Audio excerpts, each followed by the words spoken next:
Muito bem, voltamos a falar direto da página do jornal Visão Espírita no YouTube e no Facebook para mais uma gota de Espiritismo, mais uma gota do Evangelho no lar, a visita de Jesus à nossa casa, literalmente falando. Sou Fábio Pereira, é uma honra, um prazer, um privilégio falar com todos e cada um de vocês, também na página do Centro de Estudos Espíritas Caibar Schutel, no Facebook, e ainda na página Jornalista Fábio Pereira, tanto no YouTube quanto no Facebook. Seja muito bem-vindo, a gente vai fazer o Evangelho completo. O que é o Evangelho completo? Culto do Evangelho no lar. A gente vai fazer a oração inicial. Na sequência, nós vamos para a leitura edificante. A leitura edificante de hoje é o item 112 do livro Caminho, Verdade e Vida, de Emmanuel por Chico Xavier, como Lázaro, né? Falando da, aspas, ressurreição de Lázaro. A gente vai discorrer sobre esse assunto. Na sequência, nós vamos para o Evangelho segundo o Espiritismo. O meu está aqui, do Instituto de Difusão Espírita, do ID, sob a tradução de Salvador Gentili. O item que caiu hoje é no capítulo 17, Sede Perfeitos, um capítulo muito conhecido no meio espírita, a gente fala muito sobre isso. E o item é o primeiro, Caracteres da Perfeição, caracteres no sentido de características, caracteres da perfeição.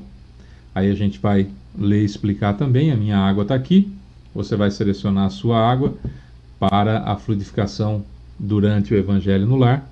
Claro, e no final, na oração final que a gente vai fazer, a gente vai colocar a nossa intenção de quem nós gostaríamos que fosse beneficiado com os eflúvios dessa água, tá bom?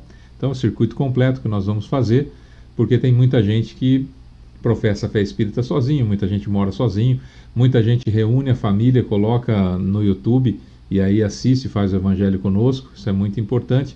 Às vezes a pessoa tem uma certa dificuldade, né, para ler em voz alta, para comentar, enfim, né? Não tem problema, a gente faz isso e disponibiliza toda quarta-feira, tá bom? Então seja muito bem-vindo. Vamos lá, vamos começar então, sem mais delongas. Elevemos o nosso pensamento até Jesus. O que é isso? Pensar no rosto de Jesus como nós imaginamos que ele seja, tá bom? Então vamos lá. Senhor Jesus, querido mestre e amigo, Deus Pai Todo-Poderoso, benfeitores espirituais, amigos mentores que nos acompanham, seu Calixto, Dona Zélia, seu João Leão Pita, seu Joaquim, seu Romeu, seu Alexandre, doutor Agripino, nosso guia espiritual, cumprimentando o seu Otávio e cumprimento a todos os demais, seu Caibar Schutel, sua equipe de Alvorada Nova, seu Bezerra de Menezes, seu Allan Kardec e seu Agostinho. Elevamos o nosso pensamento, Senhor Jesus, até o Senhor, porque somos mais de dois reunidos em teu nome e por isso sabemos efetivamente da sua presença em meio a nós e por isso nossa gratidão, nosso muito obrigado. Falando em gratidões, vamos lá para aquelas que sempre fazemos, os agradecimentos que sempre fazemos no começo do nosso Evangelho. Muito obrigado, Senhor Jesus, por tudo de bom que nos aconteceu na última semana. Muito obrigado por tudo de ruim que não nos aconteceu na última semana. E por último, muito obrigado, Senhor Jesus, por tudo de ruim que efetivamente aconteceu na última semana conosco, porque é aquela situação de mais um, já foi, né? Já passamos por isso, já estamos cientes do que aconteceu, já entendemos o que aconteceu, já nos responsabilizamos pelo que aconteceu e agora só falta corrigir aquilo que aconteceu, que é a parte menos difícil dessas três etapas e por isso, por esse entendimento, nosso muito obrigado também. Sendo assim, mestre, gostaríamos de passar agora para o quesito pedidos, que nós pedimos ao Senhor que por favor não olhe as nossas imperfeições, mas a fé que anima o nosso coração, o desejo de servir, a vontade de ser útil, a vontade de errar menos e acertar mais, a vontade de fazer o certo em vez do fácil, a vontade de lutar contra as más inclinações.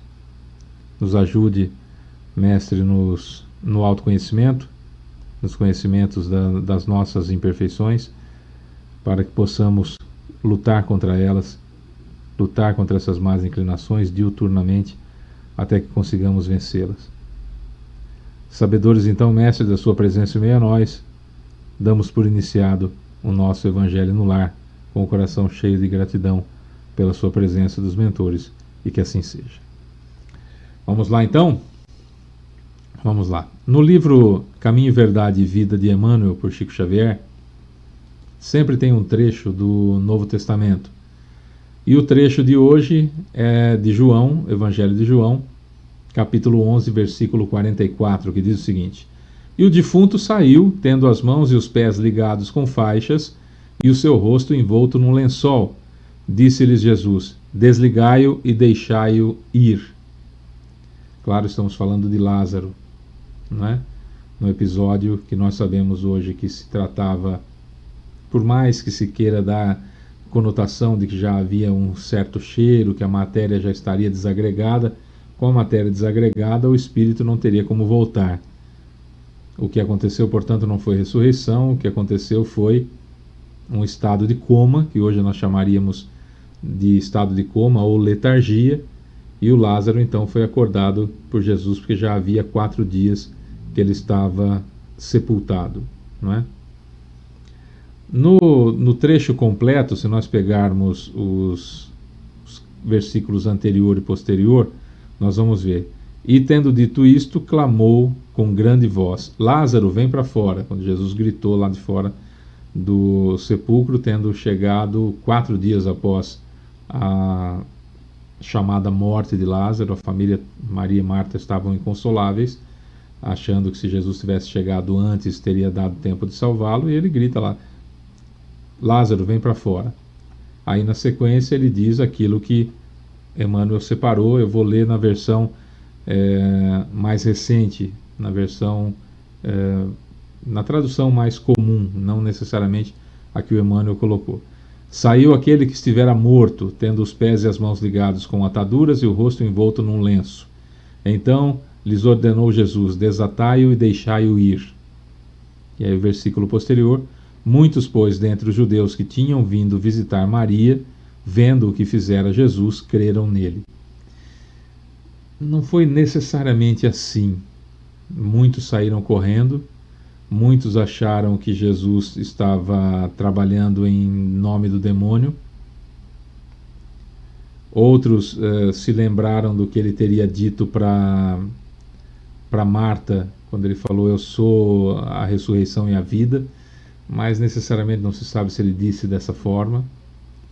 Então, o que é mais importante em tudo isso não é a simbologia, mas o porquê Jesus teria feito isso.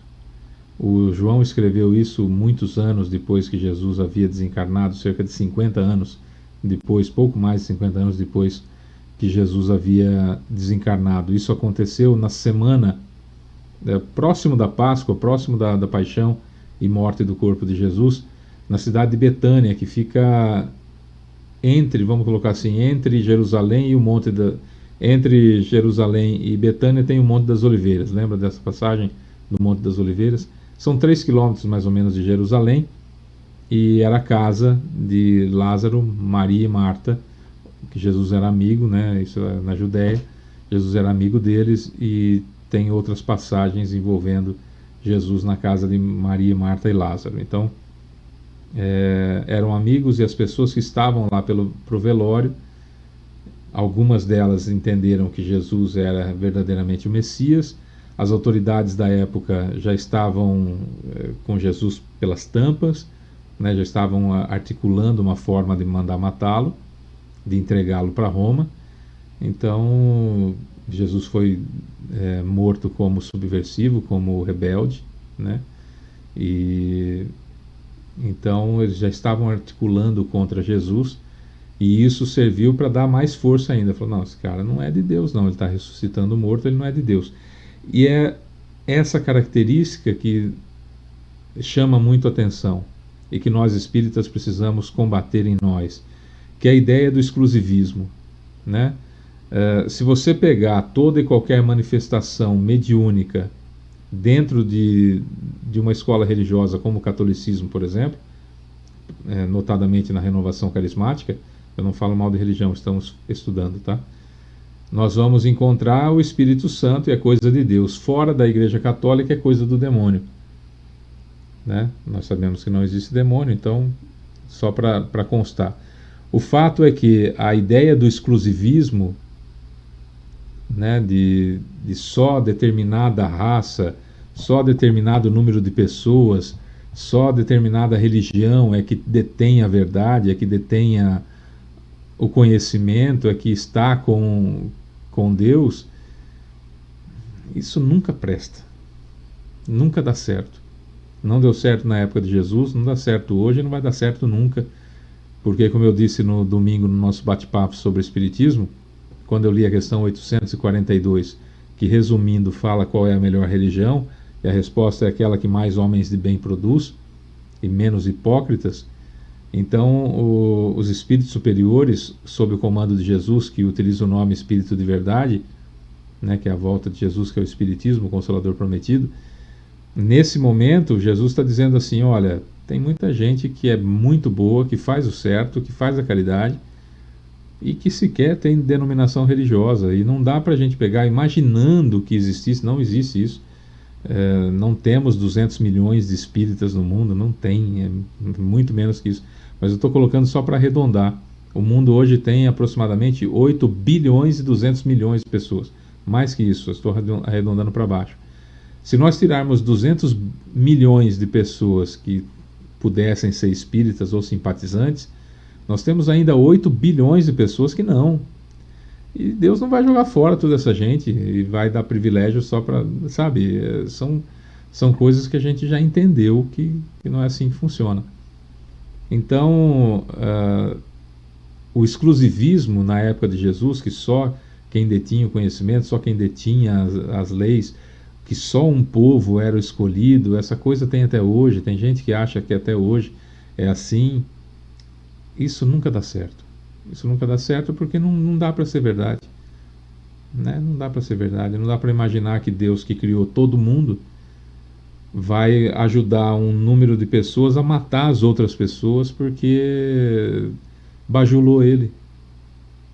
É uma tolice muito grande, que podia se acreditar nisso no passado, há 2, 3, 4 mil anos, tudo bem. Agora, hoje em dia, a gente sabe que é impossível um negócio desse. Que todo exclusivismo seria burro. Não dá para imaginar um negócio desse, que Deus tem preferência. Né? Jesus precisava fazer essa provocação ainda maior, precisava mostrar as suas características. Lázaro então passou por essa situação, sabia que ia passar por essa situação, se colocou à disposição de Jesus para o exemplo, para ficar claro o que aconteceu, para mostrar uma demonstração de poder realmente, para que isso tudo, na realidade, culminasse na morte, na prisão e morte de Jesus. Então, tudo bem pensado por Jesus, não foi nada, Jesus não foi vítima, enfim, ele não veio derrogar nenhuma lei, ele veio dar cumprimento, então é bem diferente, tá? Então, para a gente entender o que aconteceu, era um fato que era importante para Jesus mostrar poder naquele momento, para que definitivamente as pessoas o colocassem na situação de morte, e com isso então a sua doutrina prevalecesse. Então faz parte de um plano maior. Vamos ver o que Emmanuel diz no livro Caminho, Verdade e Vida, item 112, como Lázaro.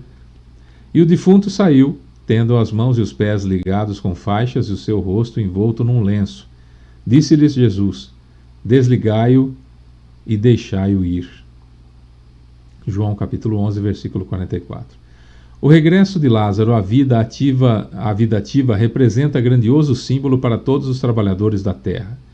Os criminosos arrependidos, os pecadores que se voltam para o bem, os que trincaram o cristal da consciência, entendem a maravilhosa característica do verbo recomeçar. Lázaro não podia ser feliz tão só por revestir-se novamente de carne perecível, mas sim pela possibilidade de reiniciar a experiência humana com valores novos. E na faina evolutiva, cada vez que o espírito alcança do Mestre Divino a oportunidade de regressar à Terra, ei-lo desenfaixado dos laços vigorosos, exonerado da angústia, do remorso, do medo, a sensação do túmulo de impressões em que se encontrava era a venda forte a cobrir-lhe o rosto. Jesus, compadecido, exclamou para o mundo: desligai-o e deixai-o ir. Essa passagem evangélica é assinalada de profunda beleza. Preciosa é a existência de um homem porque o Cristo lhe permitiu o desligamento dos laços criminosos com o pretérito, deixando-o encaminhar-se de novo às fontes da vida humana, de maneira a reconstituir e santificar os elos do seu destino espiritual na dádiva suprema de começar outra vez. Vou ler de novo. Preciosa é a existência de um homem porque o Cristo lhe permitiu o desligamento dos laços criminosos com o passado, deixando-o encaminhar-se de novo às fontes da vida humana, de maneira a reconstituir e santificar os elos do seu destino espiritual na dádiva suprema de começar outra vez. Emmanuel pegou o desatai-o, desligai-o e deixai-o ir, e utiliza essa parte porque o resto já foi explicado e eu só relembrei agora no comecinho. Porque o ponto importante não é se o Lázaro ressuscitou ou não, mas o ponto que Emmanuel quer trazer para o nosso estudo de hoje é quanto tempo nós vamos levar para desligar de nós o elo com o passado. Quanto tempo nós vamos levar para deixar o passado para trás como um aprendizado, como uma escola, como uma lição, e não como algo que deve ficar na minha frente o tempo todo. Tem que deixar o passado para trás. Fábio, isso é dificílimo. Eu diria que é dificílimo. Eu diria que para muitos de nós vai até parecer impossível. Por que eu coloquei parecer impossível? Porque se fosse impossível, não teríamos tantas fontes de sabedoria trazendo isso para nós. E ninguém teria conseguido.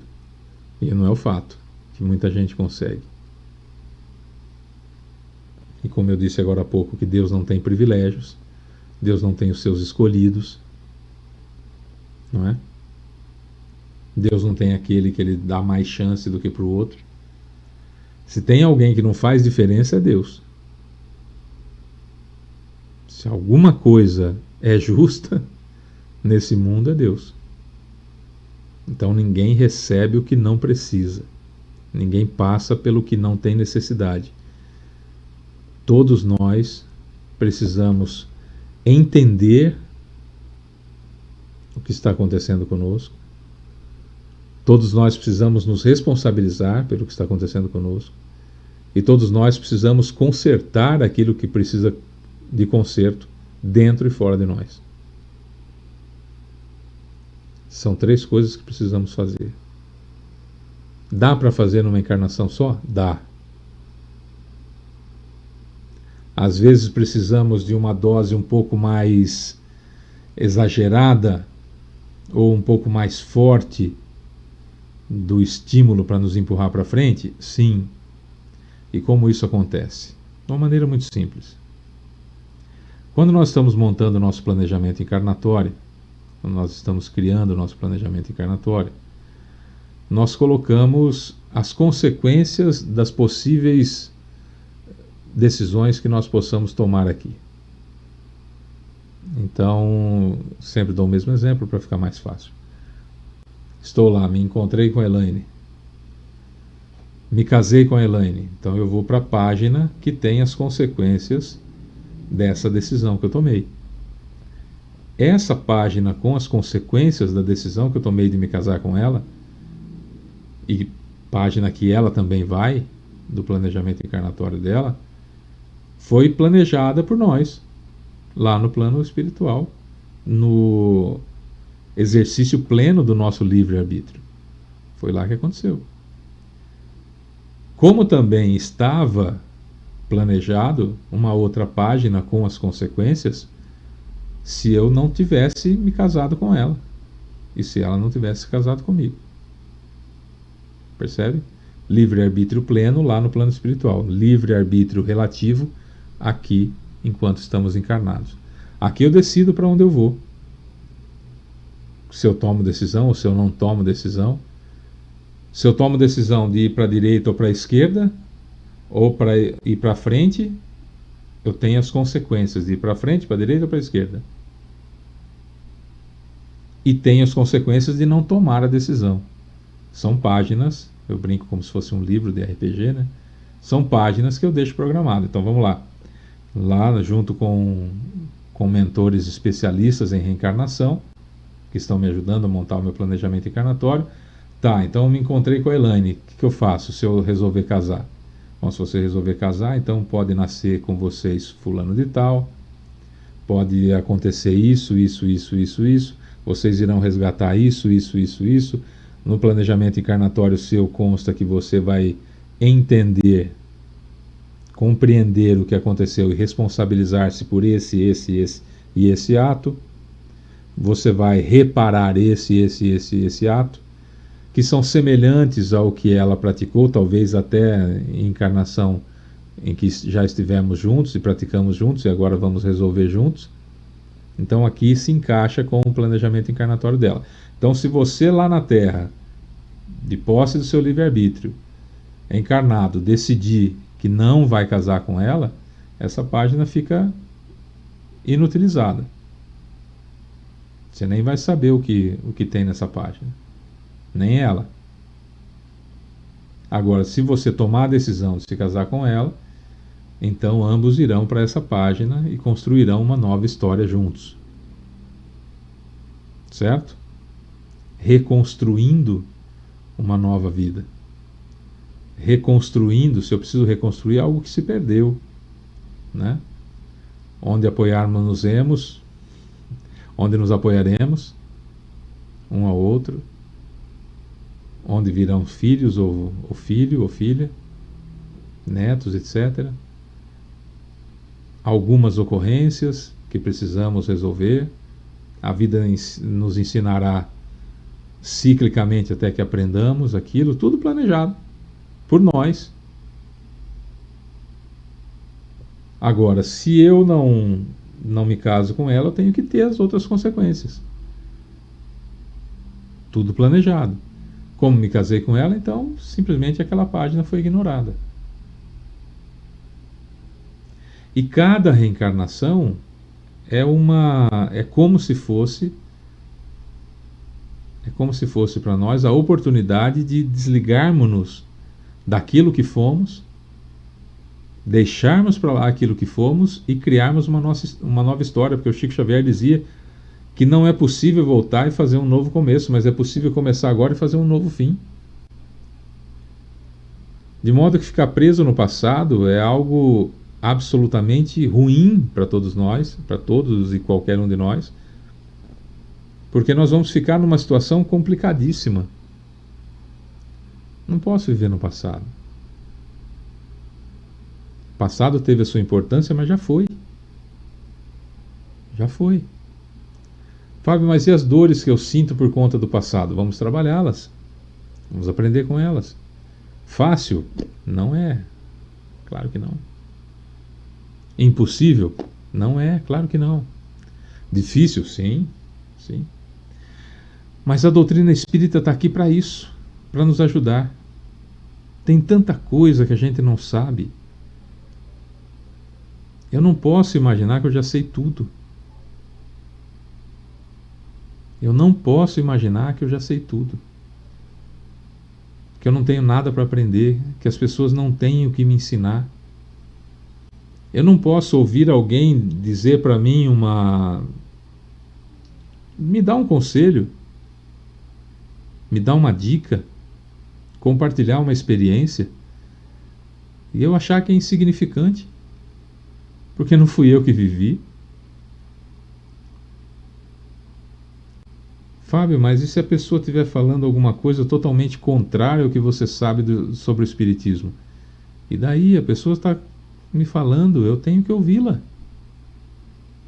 O que eu vou fazer com a informação depois é algo meu. Mas não posso ter a pretensão de imaginar que a pessoa não tenha nada de bom para me dizer. Só porque eu suponho que ela não tenha o conhecimento espírita que eu tenho. Fábio, mas e se a pessoa for mística? E se a pessoa for de uma religião de matriz africana? E se a pessoa for de uma outra religião que não tem nada a ver com o espiritismo? Em algum lugar está escrito que fora do Espiritismo não há salvação? Eu não posso de jeito nenhum imaginar que eu não tenho mais nada a aprender, porque se eu cheguei nesse ponto, então tem que mudar a questão 625. Se eu cheguei no ponto que eu não tenho mais o que aprender, então tem que mudar a questão 625, que é: qual o ser mais perfeito que já habitou a Terra para servir de guia e modelo para a humanidade? Lá está escrito Jesus, vai ter que mudar para Fábio Pereira. Se eu acho que eu não tenho mais nada que aprender, quer dizer que eu já sou perfeito, que eu já sei tudo. E se eu já sei tudo, vamos colocar meu nome lá na questão 625.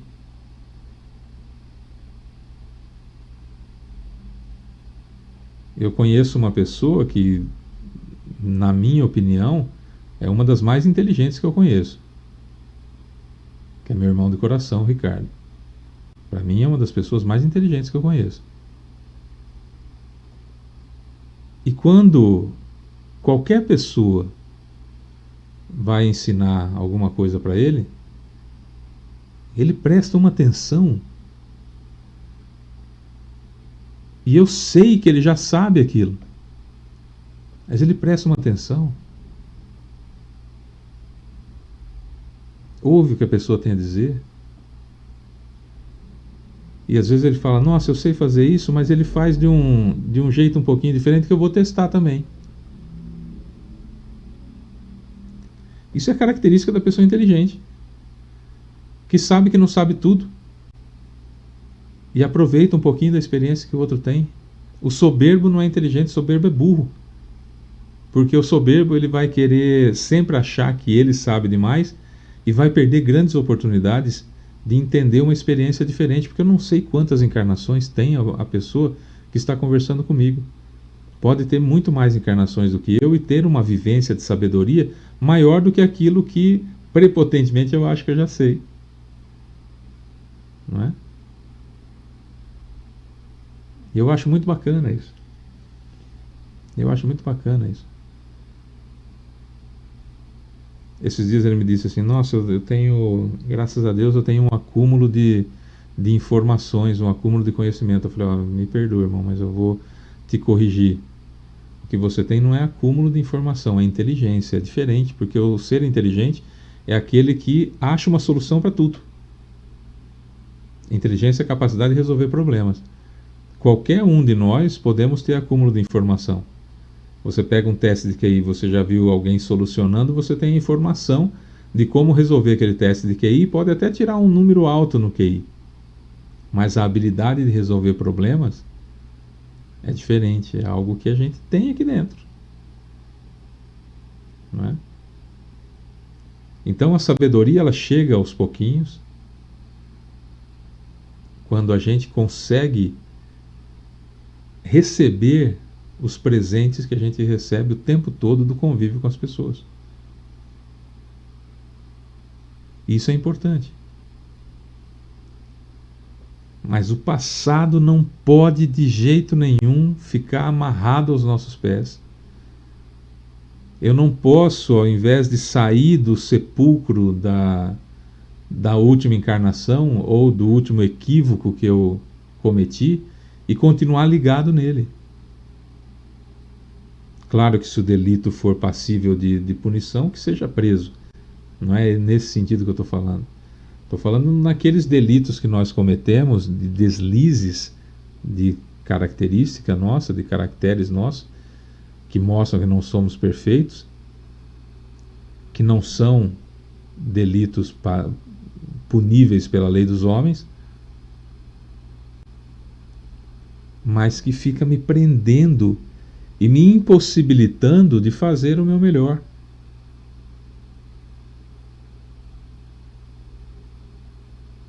Eu não posso viver de passado, de jeito nenhum.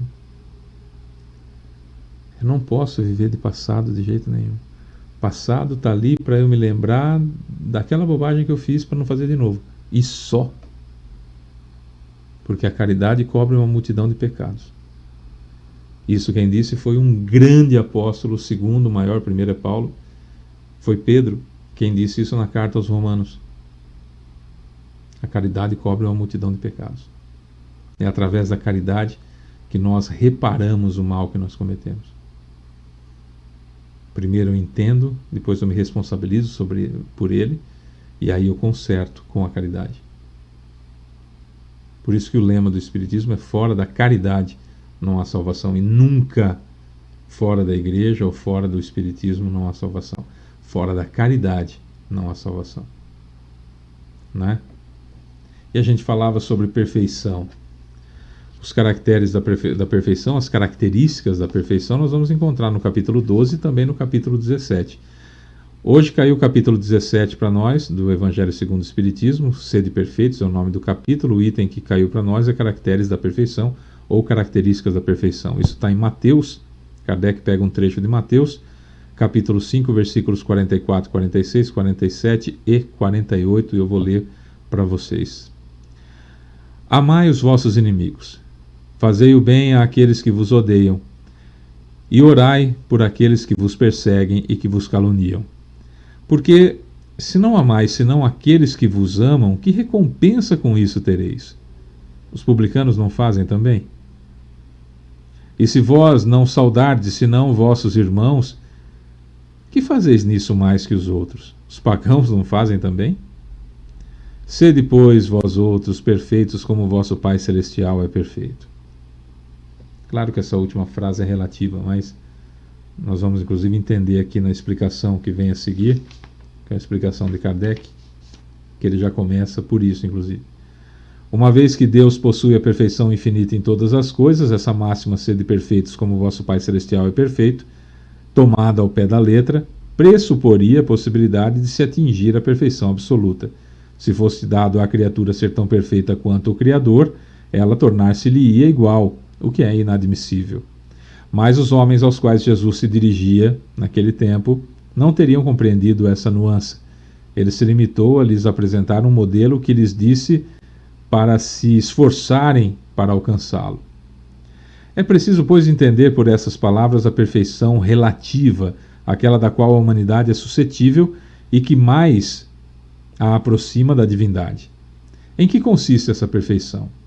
Jesus o disse: amar os inimigos, fazer o bem àqueles que vos odeiam, orar por aqueles que vos perseguem. Ele mostra, assim, que a essência da perfeição é a caridade em sua máxima e mais larga acepção, porque ela implica a prática de todas as outras virtudes. Com efeito, observando-se os resultados de todos os vícios e mesmo dos simples defeitos, se reconhecerá que não há nenhum que não se altere mais ou menos o sentimento da caridade, pois todos têm seu princípio no egoísmo e no orgulho, que são a sua negação, a negação da caridade. Porque tudo o que superexcita o sentimento da personalidade destrói, ou pelo menos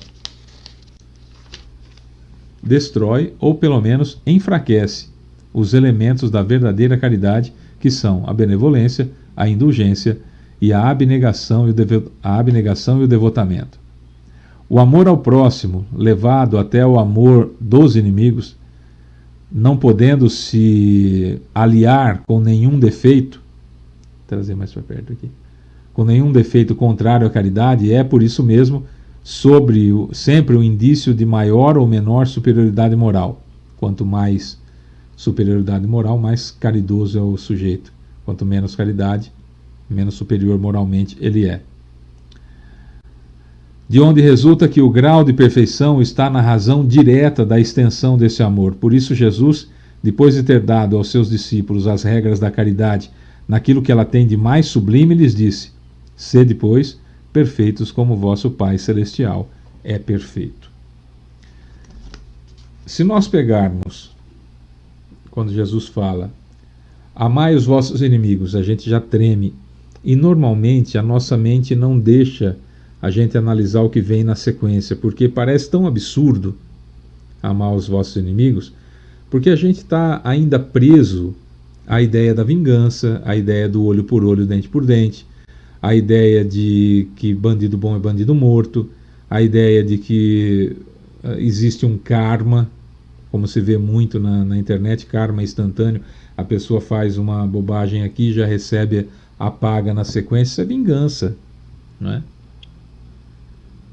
Se nós pegarmos o Velho Testamento, nós vamos encontrar um monte de situações no Velho Testamento em que um filho pede para Deus para ele ajudar a matar o outro filho dele mesmo, que é irmão dele, só porque pensa diferente, ou porque mora numa região diferente, ou porque deve ser escravizado. Como se Deus fizesse um negócio desse. Deus olha para você e fala, não, beleza, vamos, tem esses filhos meus aqui que são de segunda linha que eu criei, e eu ajudo você a conquistar, você mata alguns e os outros você escraviza. Foi, por exemplo, o que aconteceu na época em que se cometeu essa barbaridade que foi escravizar o povo africano, e que a igreja abonou. Falou, não tem alma mesmo, pode escravizar. Até hoje tem gente que acha que os negros são inferiores. Percebe?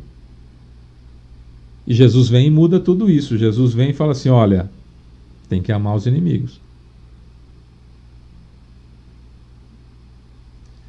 Aí nosso cérebro fica meio assim, bugado, como se diz hoje em dia. Fica em pânico. E a gente não percebe o que vem na sequência. O que vem na sequência é a explicação do que seja, ou do que seria, amar os inimigos.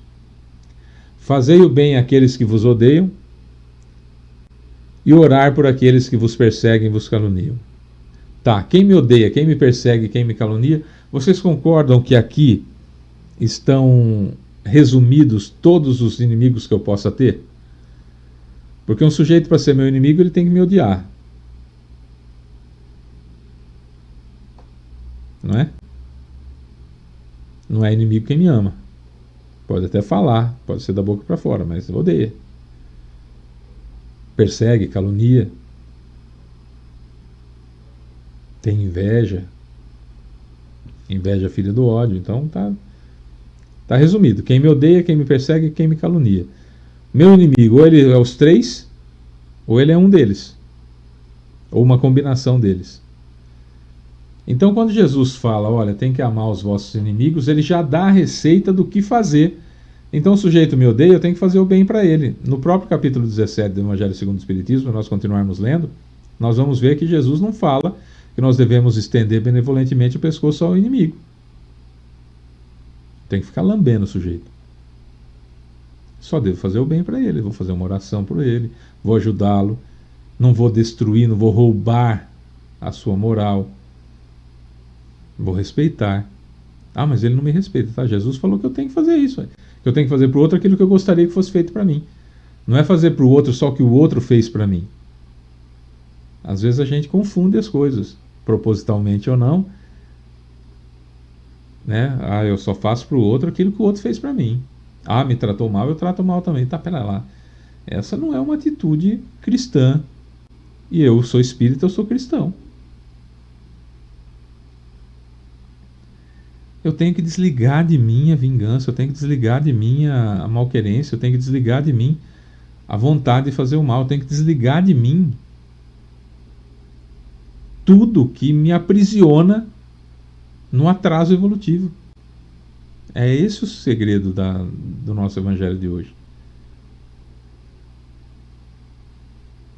Eu tenho que deixar para trás o meu passado, seja ele delituoso quanto for, dessa ou de outra encarnação.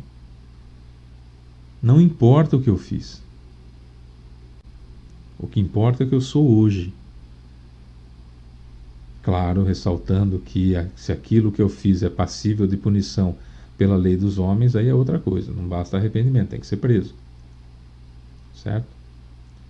Estou falando dos delitos morais, estou falando das situações, daqueles equívocos que cometemos. Quer um exemplo interessante para a gente saber onde se localizar?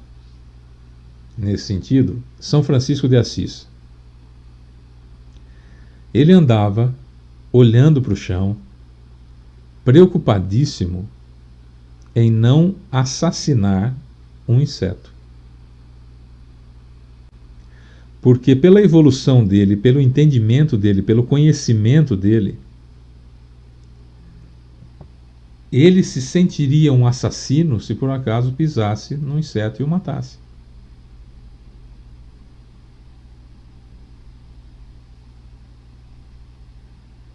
certo? Pensa nesse sentido. Só que ele não fazia isso com o ser humano também. Ele não fazia isso com o ser humano também, certo? Isso é extremamente importante.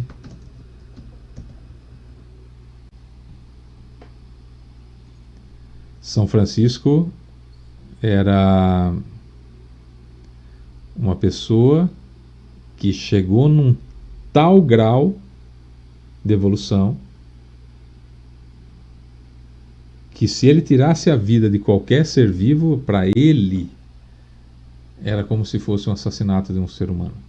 Portanto, ele sempre tratava o ser humano muito bem e os animais. Não tinha em detrimento um do outro. Aí eu defendo os animais e xingo o ser humano que come, até porque São Francisco de Assis não era vegano, ele comia carne em muitas das ocasiões. E não existe, acho que não existe ninguém que ame tanto os animais quanto São Francisco de Assis, né? E ele comia carne. Porque uma coisa é uma coisa, outra coisa é outra coisa.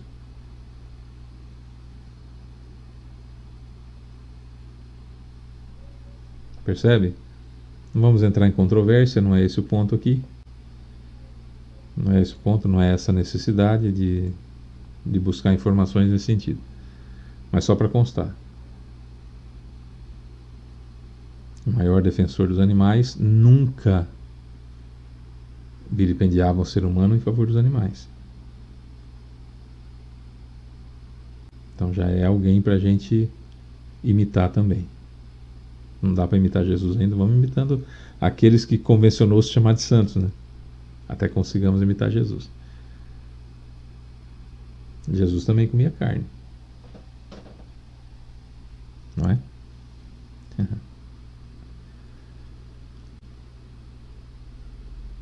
Então, pera lá, vamos com calma. Em muitas situações. Dentro daqueles delitos que nós cometemos no passado, ficou no passado. Precisamos nos desligar deles. Precisamos deixar para lá. Não deve nos aterrorizar. Eu tenho que entender isso. Eu tenho que me responsabilizar por isso. E tenho que reparar isso através da caridade.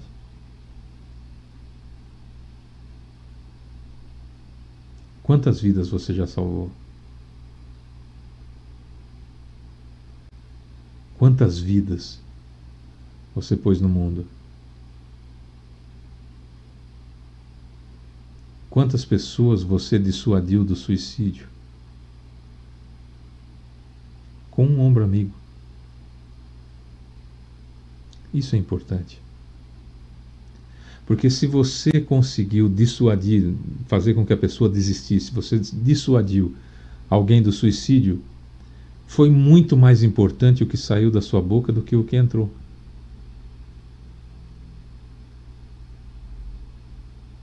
Percebe?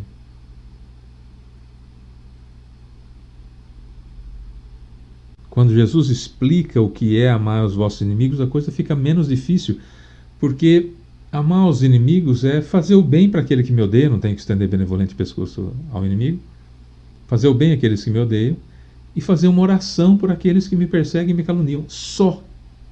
Só isso. Fazer oração por aqueles que me perseguem e me caluniam. Só isso. Só essa frase do amai os vossos inimigos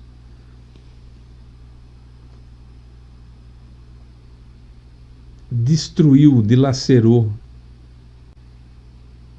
Essa frase destruiu, dilacerou praticamente o Velho Testamento todo.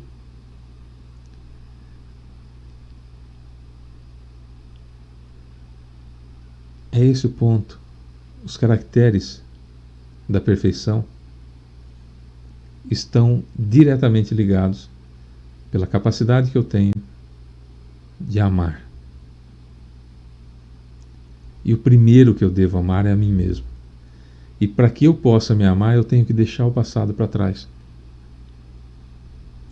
Fábio, você consegue fazer isso? Se eu conseguisse, eu era mentor hoje. Que bom seria se eu conseguisse.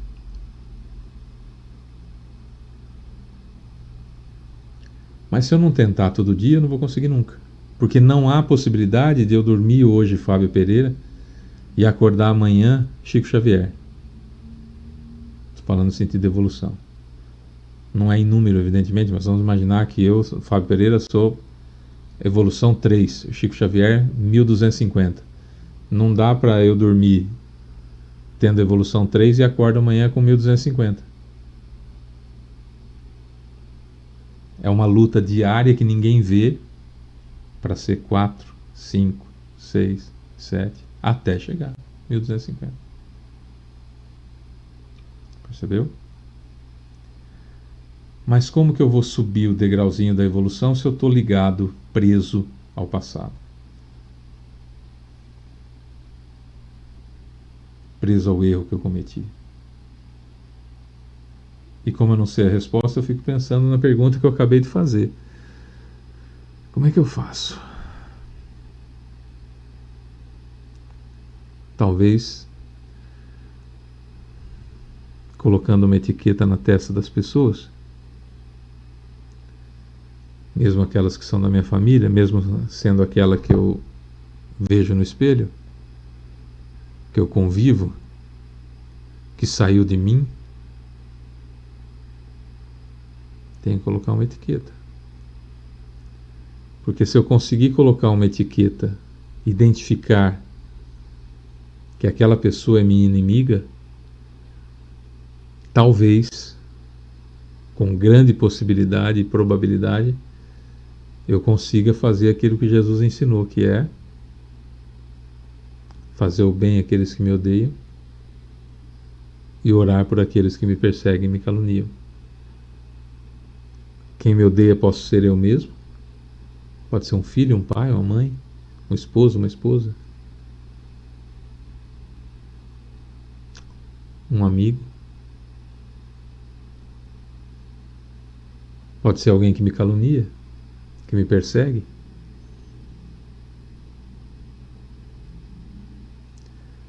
O que é uma pessoa? O que eu faço com uma pessoa que me calunia? O que eu faço com uma pessoa que me persegue? O que eu faço com uma pessoa que nada que eu faço está bom? Que só vê defeito em mim, me persegue, só vê defeito em mim. Jesus explicou, tem que amar. Como? Bom, me persegue e me calunia, né? Oração. Nada além disso. Então amar os inimigos não é complicado. Eu só preciso entender o que Jesus quis dizer com isso. E aqui não é interpretação, hein? Aqui é texto. Não é interpretação, não é texto. Amai os vossos inimigos, ponto e vírgula. Fazei o bem àqueles que vos odeiam e orai por aqueles que vos perseguem e vos caluniam. Foi o chefe que falou. Talvez se eu colocar uma etiqueta na testa das pessoas que convivem comigo e identificá-las como inimigas, vou saber o que fazer. Talvez seja uma técnica. Talvez seja uma técnica. Interessante.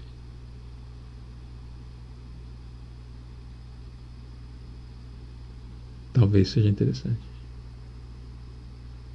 Talvez seja uma forma de me desligar do passado, me desligar da ignorância, me desligar da ideia de intocável que muitos de nós temos.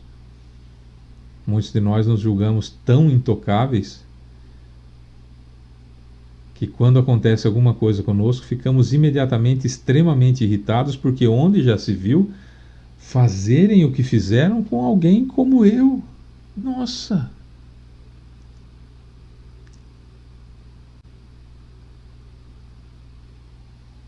É isso que eu estou falando quando eu me revolto contra uma doença, me revolto contra uma desdita na vida, num revés na minha vida.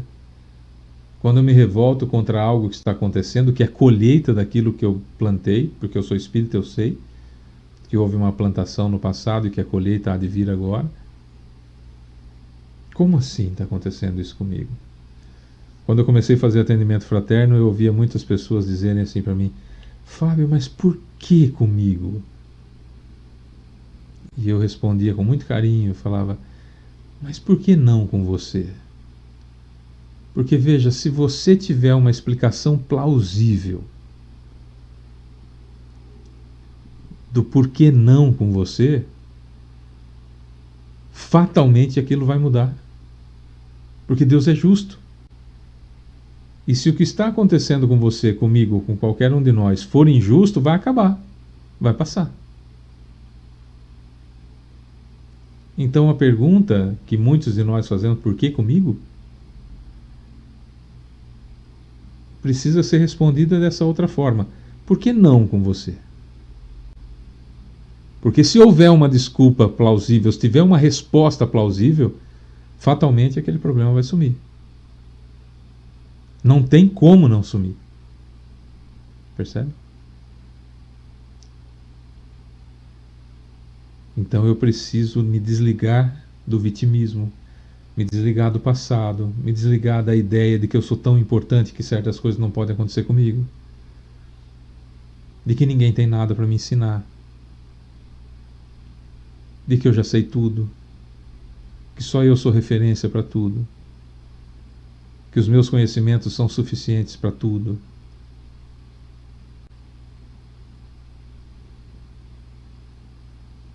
Porque a principal característica do ser perfeito é aquele que até ama os inimigos, portanto ele não julga ninguém.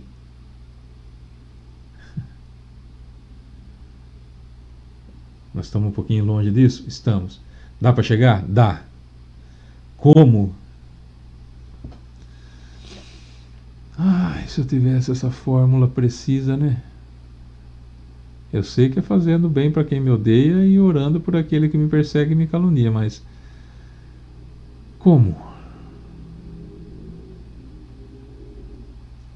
Tentando, e tentando, e tentando, até conseguir. Agora, se você tiver uma técnica aí, passa para nós. É isso. Bom, vamos lá. Vamos para a finalização do nosso evangelho com a fluidificação da água. Nossa oração final será o encerramento do nosso evangelho e já a fluidificação da água. Vamos lá. Elevemos mais uma vez o pensamento até Jesus. Senhor Jesus, querido Mestre e amigo, Deus Pai Todo-Poderoso, benfeitores espirituais nomeados e não nomeados que estiveram conosco, guias espirituais, seu Caibar Schutel, sua equipe de Alvorada Nova, seu Bezerra de Menezes, seu Allan Kardec e seu Agostinho. Muito obrigado a todos e a cada um de vocês que estiveram conosco, nos utilizando como instrumentos, e já pedimos desculpas pelas imperfeições, mas com o coração cheio de gratidão pela presença de vocês, por terem feito da nossa casa uma embaixada de colônia espiritual. E por isso nossa gratidão, nosso muito obrigado sempre, sempre, sempre. Ao Senhor Jesus, o que dizer, né? Do acréscimo de misericórdia que o Senhor tem para conosco. O Senhor não nos abandona, não deixa, está sempre ali insistindo, dando 1, 2, 10 milhões, seja lá quantos bilhões de oportunidades até que a gente consiga. Obrigado por isso também. Nesse finalzinho então, mestre, do nosso Evangelho no Lar, gostaríamos de pedir nesse momento que essa água fosse um remédio salutar para o corpo e para a alma de cada uma das pessoas que estamos nesse momento fazendo o pedido em pensamento.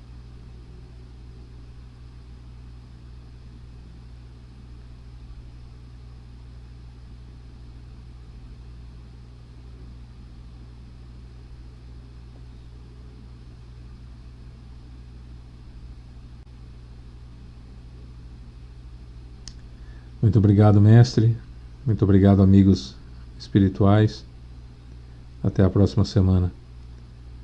Beijo no coração e que assim seja. A todos e a cada um de vocês que estiveram conosco até agora, um beijo enorme no coração. Domingo, 10 horas da manhã, tem bate-papo sobre Espiritismo, aí ao vivo. E na próxima quarta-feira tem mais o Evangelho no Lar, se Deus quiser.